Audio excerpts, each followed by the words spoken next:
Hey, what's happening, everybody? Standing on top of the truck here, just transferring water from here to there. And so I've been just doing like some maintenance stuff today, and I'm going to tell you guys an interesting little story. So I was walking around and I decided to go check on my rain barrels, and I have some rain barrels, about 400 gallons worth, over by the hole in the ground where we are eventually going to have a little reservoir over there.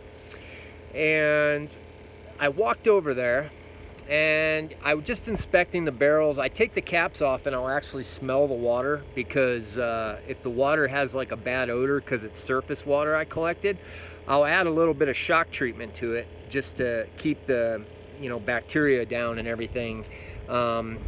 Just to kill everything. Even though they're black, sometimes a little bit of light leaks in. Anyways, so I went over to look, and then I noticed something weird.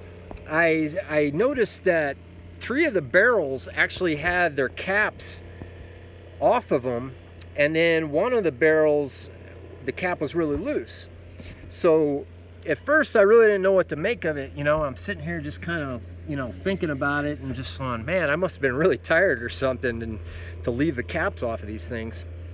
And then it dawned on me, I know exactly what happened. So we have about 10 cows that occasionally walk through the property, not very often, but they'll come through the property and they'll just, eat some vegetation, whatever. And I noticed they were hanging out by the hole in the ground a few times, and they liked it because there was a little water left in there, so that was cool. But what was really interesting was I noticed them by the barrels, and I couldn't figure out why they were by them. Every time I'd see them over there, I'd just kind of walk over to try to get them away and everything. And this is what they were doing. So they were actually, the cows were using their tongues, because I've seen them licking the barrels before, but they were using their tongues to loosen the caps off of these barrels like this. And then they would take the caps off, and the caps would be flung like a few feet away, and they were using it to get to the water in there.